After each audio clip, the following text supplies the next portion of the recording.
Welcome to Banking Transform, the top podcast in retail banking. I'm your host, Jim Roos. Every financial institution is sitting on a goldmine of customer data, yet most struggle to turn these insights into a real competitive advantage. The challenge isn't collecting data, it's knowing what to do with it.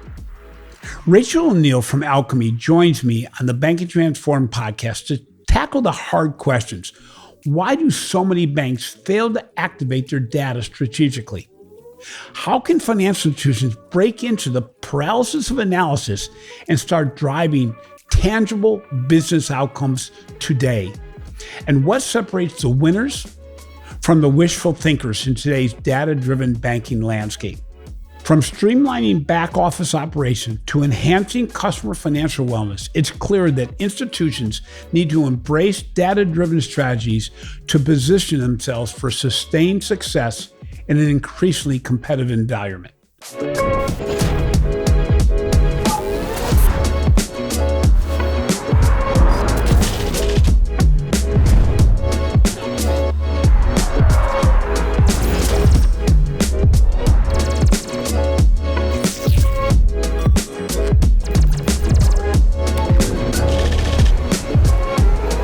Leading organizations across virtually every industry are transitioning from reactive, gut-based decisions to proactive, data-driven strategies.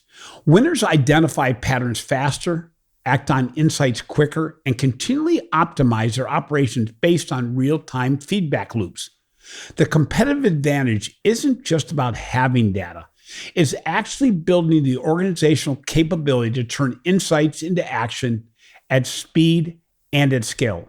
So Rachel, before diving into specifics around how organizations in the financial service industry are using data, could you share a little bit about your professional journey and how it has led to your current role at Alkami?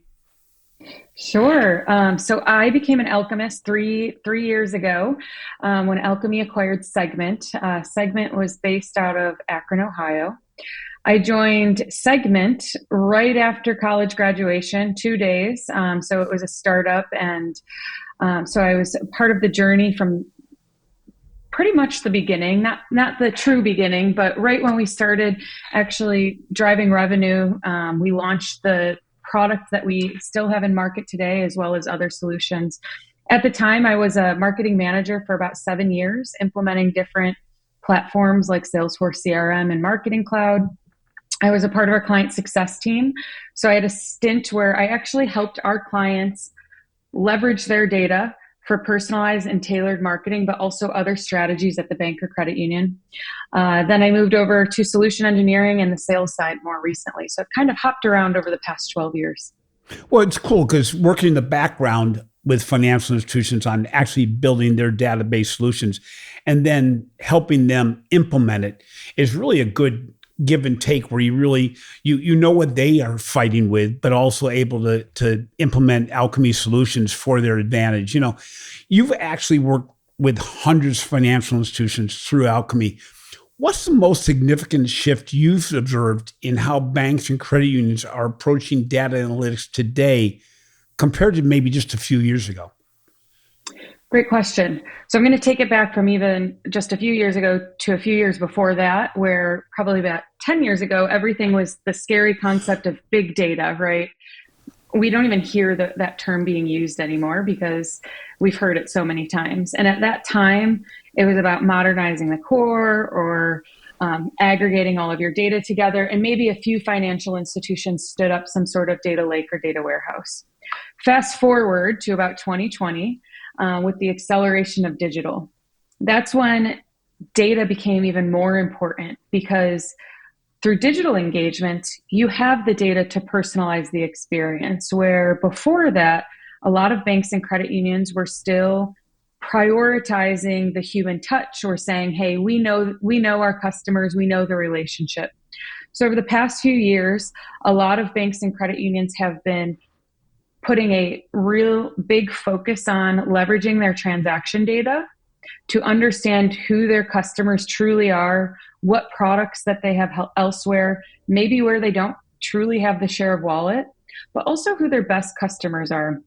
I think attrition is a topic that a lot of banks and credit unions talk about, and Sometimes it's okay to see customers leave, but how do we prioritize those who are at risk of leaving, but still have a foot in the door and are, financially worth saving? Where's the juice worth the squeeze up to our highest engaged customers? So data has been giving banks and credit unions a different lens to understand their customers, and that's been accelerated over the past few years. It's interesting. You talk about transaction data, but also the flow of funds. And more than ever, there's challenges in the marketplace. Some institutions are trying to generate more deposits, trying to generate new customers.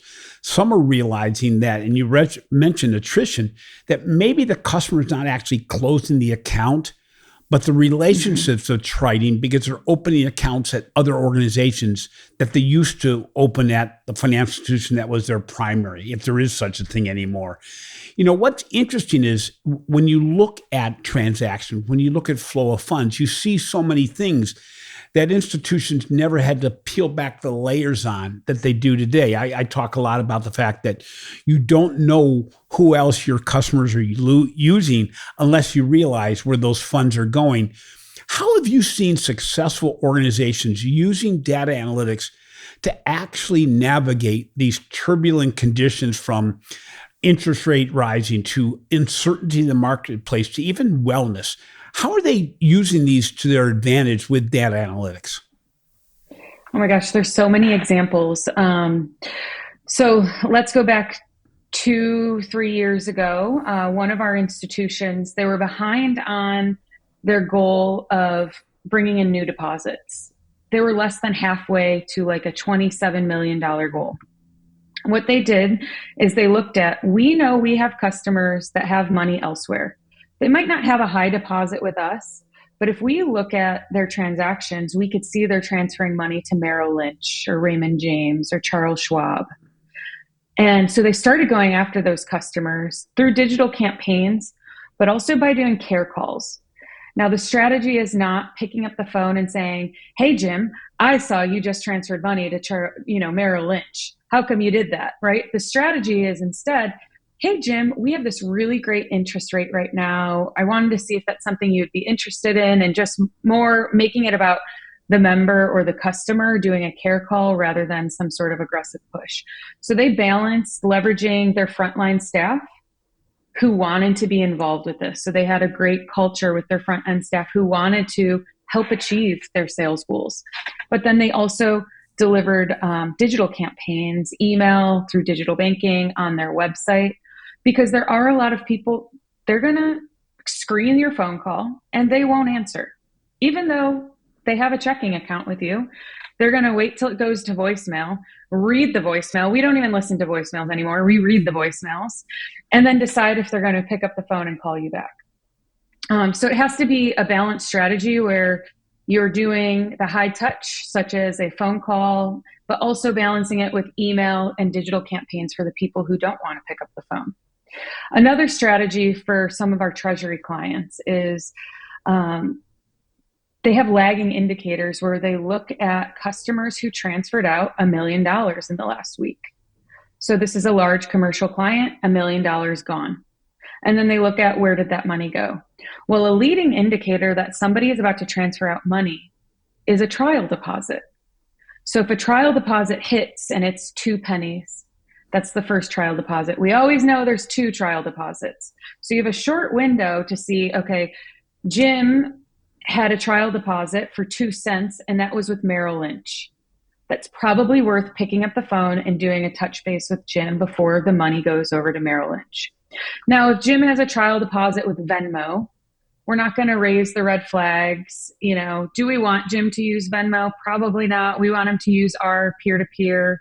And we do have to be kind of aware that Venmo and PayPal and Square and all of these products are starting to offer credit cards and other services, but it's nothing to, raise the alarms around. So trial deposits are a leading indicator that money is about to leave. And for highly lucrative customers on the treasury or commercial private banking side, that should be a trigger to do some sort of outreach. It's amazing that you discuss all these tools that are available and that they actually not only give you these leading indicators that something may happen, but it gives the financial institution an ability to really get personalized in their communication. I get frustrated. I talk about it probably every podcast now, but I get frustrated that my business bank doesn't pay attention to how I use PayPal all the time. And therefore, PayPal has more information about me than my business bank does, just because they're not looking. Or my personal financial institution doesn't realize that twice a month I write checks from one institution to them because they don't speak very well with each other, because they don't. My sending institution doesn't use Stripe. And so therefore, they don't reach out and try to help me in a very cautious, very willing way to make it so that they're actually looking out for me. And what you're talking about here is things, these are processes that can be put in place on behalf of the customer, but also on behalf of the financial institution, to very subtly help the customer with their journey in a way that shows them a high level of personalization that we talk about all the time, but don't implement it very well. It's interesting because also we see institutions that actually use data-driven diversification. So where they actually utilize data to identify and capture not only new revenue streams, but also maybe build brand new product sets or to reach out to a new segment.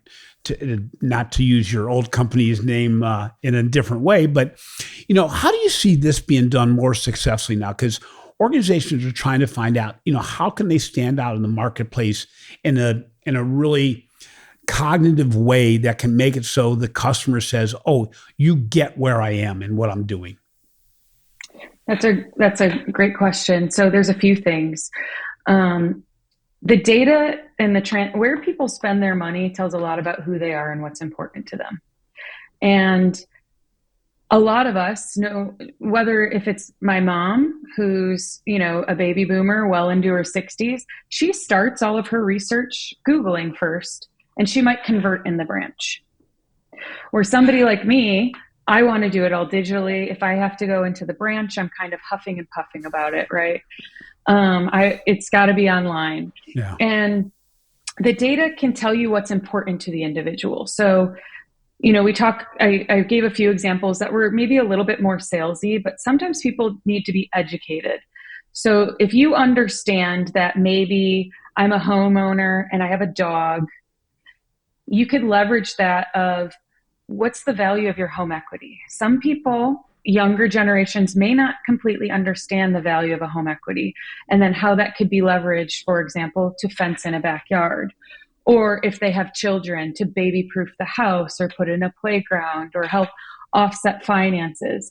So leveraging transaction data to then trigger the right educational messages is also really important. We look at our transaction, the transaction of our customers all the time, and we find that there are a lot of people who make over 184 buy now, pay later transactions in 1 month. There are 30 or 31 days in a month. This means this individual is just making a payment every day. And buy now, pay later, they make it really easy to check out. So you sign up for it once on one website, and then I go shopping on another website. Oh, I could just check out with Affirm or Afterpay, and it becomes this vicious loop and this vicious cycle. So those are the individuals who maybe need some sort of education of, buy now, pay later might not be hitting the credit bureaus right now, but if you default and you're not making payments, that could ruin your credit score. So again, educational content. Also on the commercial side as well, looking at transaction data to see if businesses are using like a Stripe or a Venmo or a PayPal. And then maybe instead we offer them our merchant processing and give them the benefits of that. One of our clients, they had an annual golf outing, and they looked at their key lifestyle indicators in our data, the transaction data, to identify who were golfers in their customer base to promote the golf outing. But then they looked at what local merchants do our customers also shop at. And not only did they sell out on ticket sales for the golf outing, they identified new local businesses that became clients because they went to these local businesses and they said, hey, we have a lot of customers that come to you. It makes sense for us to be partners. We're both local in our community. And so they actually got new business relationships out of it. And then finally, you asked about new segments. A big use case for our business and commercially focused clients are, what employers do our customers work at? And employers it's kind of its own merchant knowledge base. So if we identify that, we're both in Cleveland, maybe there's a lot of customers who are employed by, I don't know, the Cleveland Guardians or the Cavs or something. Maybe there's some sort of partnership there, or the Maroos Brothers construction company. Maybe there's some sort of partnership that we could go and partner with these businesses because we're both local to our communities. So when you're working with financial institutions, I mean, it's going way back, but I worked with a number of financial institutions in the past, and you have to balance this privacy with trust issue. If you do it well, you actually build trust because the customer realizes that, you're looking out for them, you're understanding them.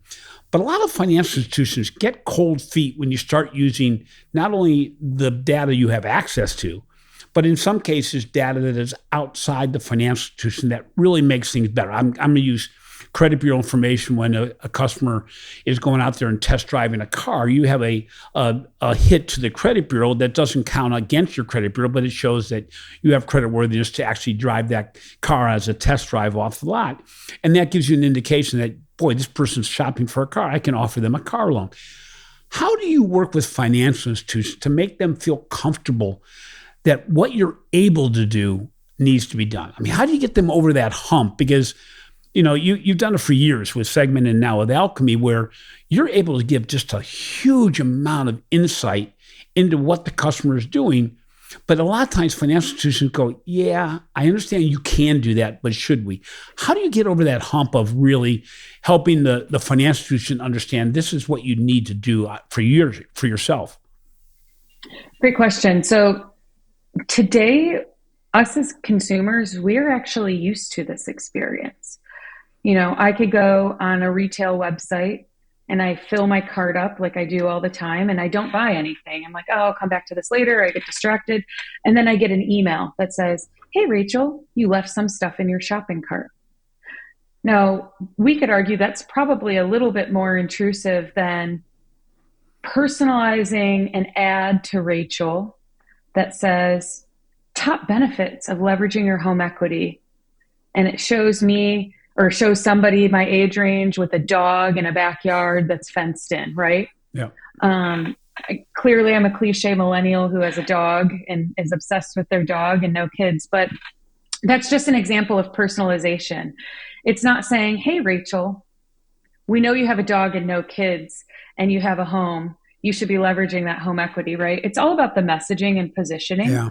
And we are used to that experience. We receive follow-ups from retailers nonstop.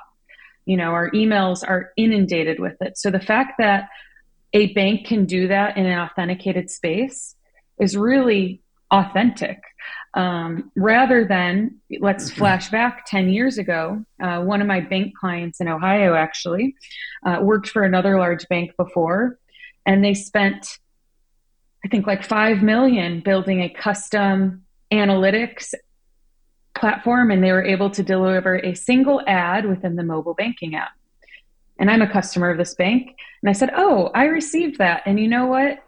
They advertised to me, sign up for bill pay. That's what they advertised in their mobile banking app when they had this one little space. And if they looked at my data at the time, this is well over, before I started at Segment, they would have known I was in college and I didn't really have any bills to pay yet. And that really wasn't a good ad for me. So one part of the answer is it's all about the messaging.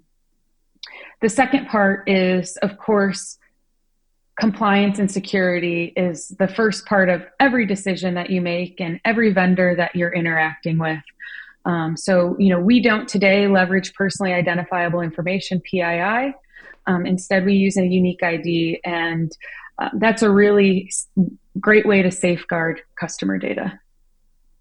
So financial wellness is becoming a major differentiator. In fact, financial wellness is almost a misnomer because maybe a person that isn't unwell, but the reality is everybody wants help in understanding how to better manage their money.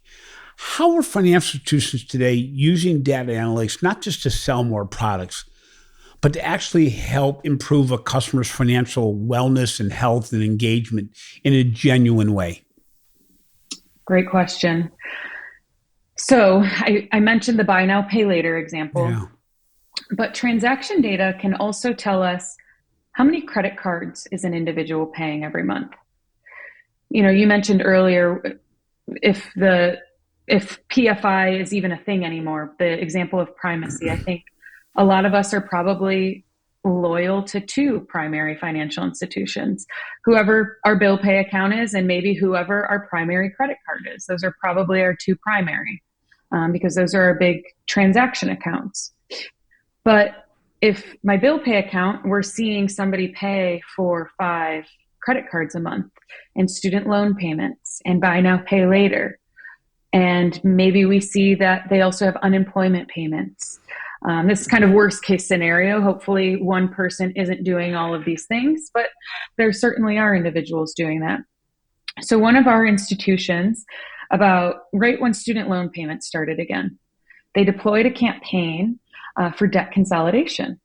And it was a 3-pronged approach, looking for people who had student loan payments, credit card payments, buy now, pay later, within a specific credit score range for credit worthiness, income range, meaning they didn't make too much money and they really didn't need this offer. There was a lot of different criteria. And depending on how the person responded to a survey, how much debt do you have? If it was $5,000 or less, the institution offered a credit card for debt consolidation. If it was $5,000 or more, the institution looked at, do you own a home or do you not own a home? If they did not own a home, they offered them a personal loan. If they did own a home, they recommended they open a home equity line of credit. So that was a really creative way of helping customers through 3 different product offerings and making sure they were offering the right product that really had the most likelihood of getting the conversion and the customer being able to open the product, but also drove conversions for that financial institution if they didn't offer all 3. So that was a really creative way of helping customers in need who just started receiving student loan payments again.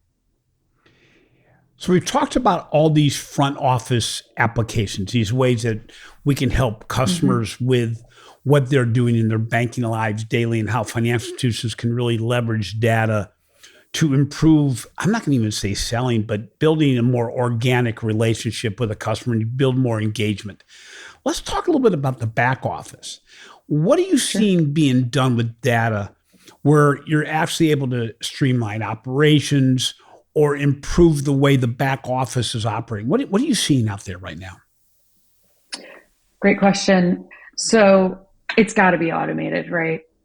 Yeah. Marketers, sales teams, operational teams have been doing the game of, hey, data and IT, pull me a list, download the list, upload the list, download the list. Hey, data and IT, can you tell me who converted, how it performed? Did we hit the right mark? And it's been a very manual process. For decades, campaign windows for financial institutions have been based on the season of the year. Mortgage in the spring, HELOC in the summer, credit card in the fall or the winter. It's very based on the time of the year. That's not putting your customer first. That's putting the calendar year first. So if it's automated, campaigns are always on, meaning you're getting the message in front of the customer when they need the product or service, when it would be most beneficial to them based on their life. So for example, I bought a house in December, which someone would argue, or I sold my house in December, which some would argue would not be a right time. But our realtor was like, you know what, you get the serious buyers in December. You don't get the serious buyers in the spring and the summer. You get people who will just come and look at your house and never make a move. So Unfortunately, our lives do not line up with the calendar year that a bank sets for their campaigns. So when it's automated, meaning the data is analyzed, automatically flowing through into digital banking, into the email platform, but also the sales platform, whether it be a CRM or some other sales or teller platform. The campaigns are triggered at the right time for the customer and not necessarily the time that is convenient for the bank. So you run into all these financial institutions and you meet with them, and this all makes all the sense in the world. Everything you said and all the case studies are just amazing. We don't usually have a podcast that comes on with so many success stories on the show, but obviously everything doesn't flow the way we think it should. Otherwise, you'd have every customer in the world. I said this back in the day when I worked with Segment on a couple of things with them, and said, "Gosh, you're selling gold. Why is it sometimes so hard?" I'm going to ask that question of you. What is the challenge financial institutions have in actually doing what you say that they should do, especially when you can give them case studies on how to be successful? Great question. So way back when you were talking to Segment, we didn't have all the integrations that we needed to make it automated. Fast forward to 2025, we have a lot more integrations. While we are an Alkami product, we still integrate with all of the leading digital banking providers. We also have integrations to Salesforce, HubSpot, Constant Contact on the email side. Financial institutions are also more progressive. So if we don't have an integration, we've seen a lot of them step forward and say, "Hey, we've got a team who could do that. If you've got the APIs and the documentation, we will do that." So for the institutions that don't have a team, we have integrations in place. For the institutions who do have a team and maybe we don't have, we have APIs available. The second thing I would say is, it's the reason a lot of growth has happened. COVID and the force of digital, meaning a lot of institutions were forced to adopt data in digital. That really, we saw a huge growth from that because these are the channels people are engaging in. And then finally, I guess the one reason an institution might not move forward, even if we have integrations in place, is a culture, the culture of the institution. Maybe they don't value marketing as much as they should, where marketing has changed a lot in the last 15 years. It's a lot more complex. It's not just hanging posters in a branch and sending a postcard. Marketing is social media, it's PR, it's crisis management, it's digital. So sometimes teams are structured where things are still very siloed. And digital maybe is not valued the way that it should be, even though it's the number one engagement channel at the bank or credit union.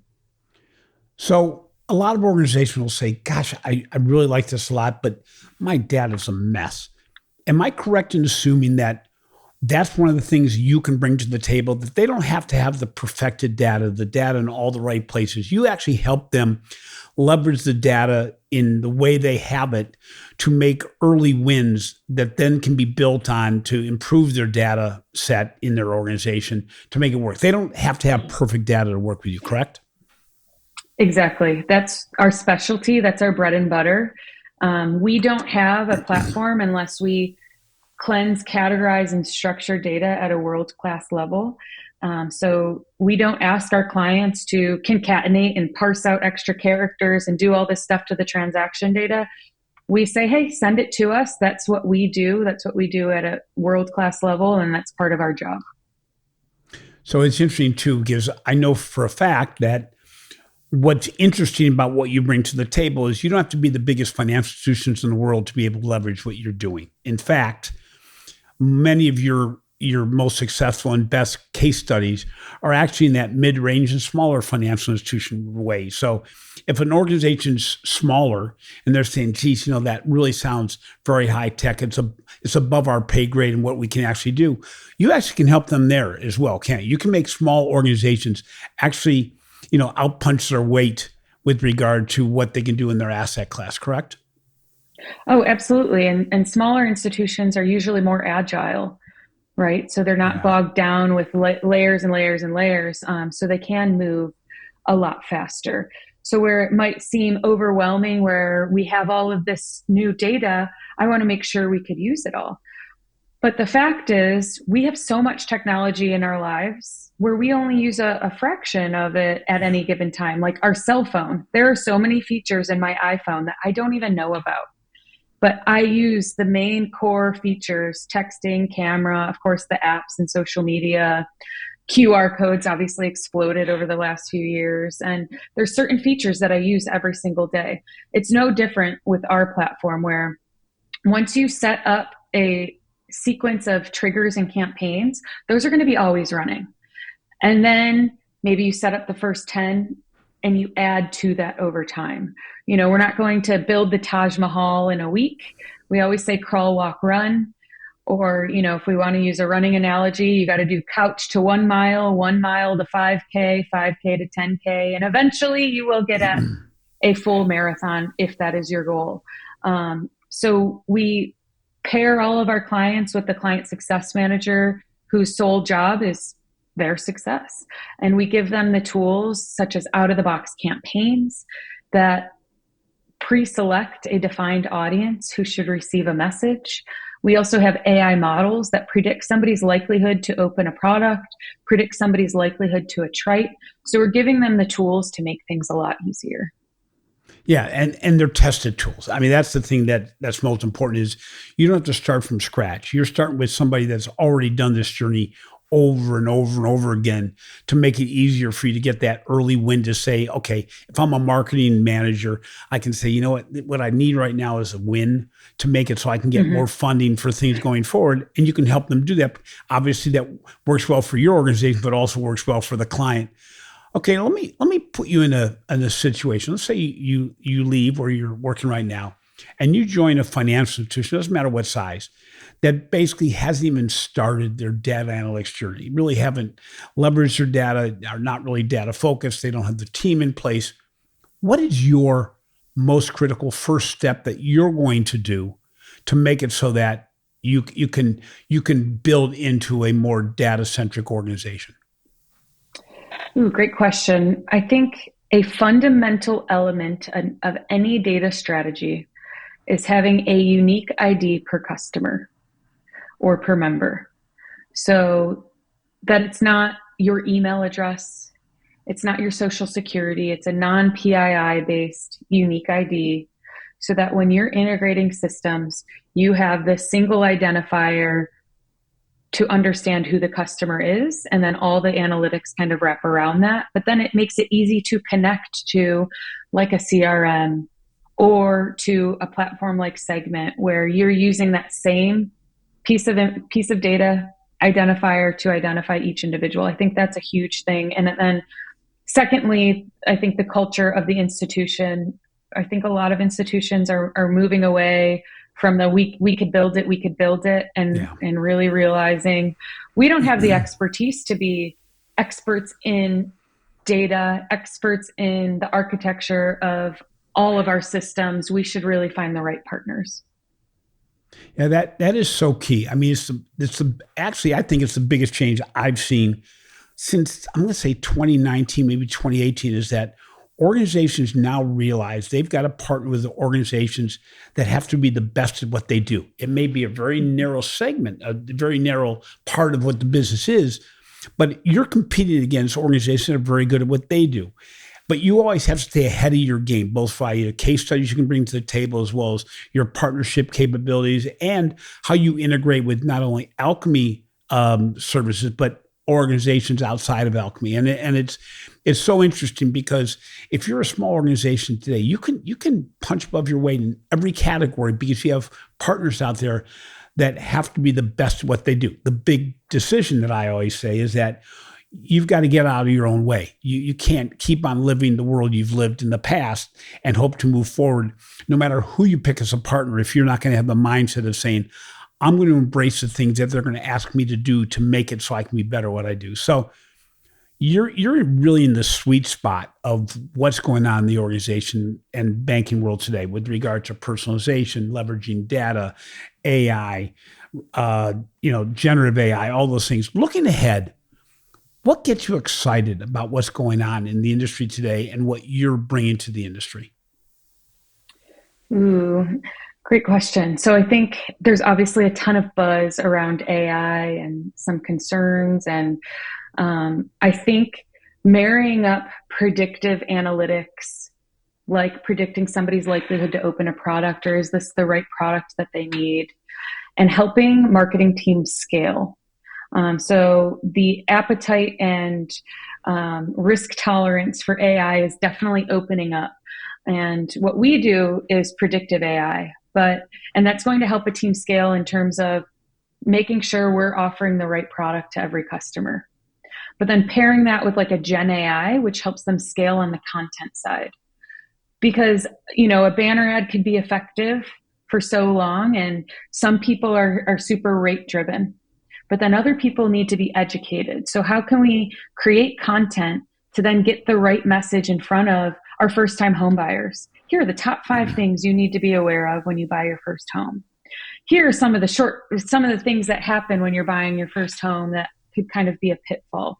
So I think blending the two things together of leveraging predictive AI to pinpoint what is the best thing for our customers right now, and using it to put the customer first, not necessarily the bank or the credit union first, and then pairing that with a way to scale on the content side, which is hugely important for digital. Rachel, it has been a blast. I don't think we've had a podcast, at least not in my memory, for a long time that shared so many ideas in such a short amount of time on how an organization can make use of the data. And it's exciting. I'm gonna do an unpaid endorsement here that when Alkami acquired Segment, I was worried about what would happen to Segment because I was very excited about what Segment was doing in the marketplace. And I thought, geez, all they need was the ability to scale, which is everybody's challenge at the time.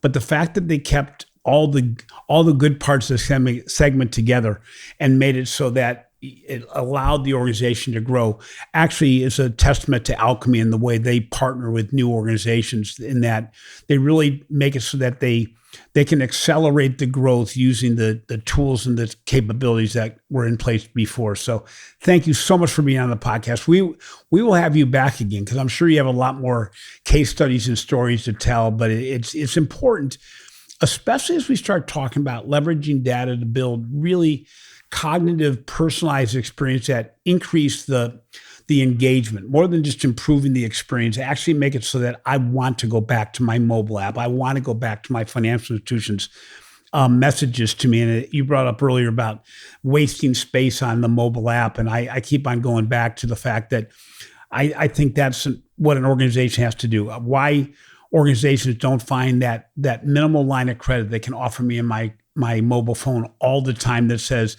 by the way, it may only be $100, but it's going to save you from paying a fee if you have an emergency, or $200 or $500, and not put the rules in place that we have traditionally done, where we say we're not going to give lines of credit for any less than $1,000, or we're going to have to go through traditional credit bureaus, when actually, as you're proven today in the podcast, you can use all kinds of other data to show a customer is going to pay back their loan on time without having to take just the credit bureau information. It may be home ownership. It may just be the length of time you've worked with a financial institution to say, why are they all of a sudden going to go south on you when they haven't done it for the last 15 years of the relationship?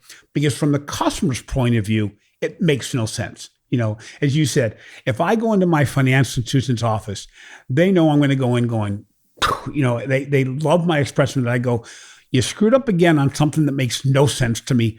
And most of the time, I'm going to know what caused that screw up because I've been in banking my whole career and I know the rules of the game. But it doesn't mean that it makes sense anymore when you can get better service from your local drive-through restaurant or your pizza place that remembers your orders from the past. And I had a situation this weekend where I went in and said, I don't remember what I ordered before. I always do it by phone. Can you look something up? And they did. And it made it so I didn't have to just make a guess at what I had to come in and pick up. So I really appreciate your time. And I think it's really important for organizations of all sizes to realize that don't get stymied by what the challenge is out there. Take that first step, because if you don't, you'll never get to the second one. It seems kind of logical, but we sometimes get in our own way. So thanks a lot for being on the show today. Thank you, Jim. And you're exactly right. I think a lot of financial institutions, they've just got to get started and set realistic expectations and goals. And I'm here for it. If you want to have another story time, I've got plenty of more stories and case studies. Love story times. Thanks a lot, Rachel. Appreciate it. Thanks, Jim. Thanks for listening to Banking Transformed, the winner of 3 international awards for podcast excellence. If you enjoy our work, please give us a positive review. This has been a production of Evergreen Podcast. A special thank you to our senior producer, Leah Hassage, audio engineer, Chris Fafalias, and video producer, Will Pritz.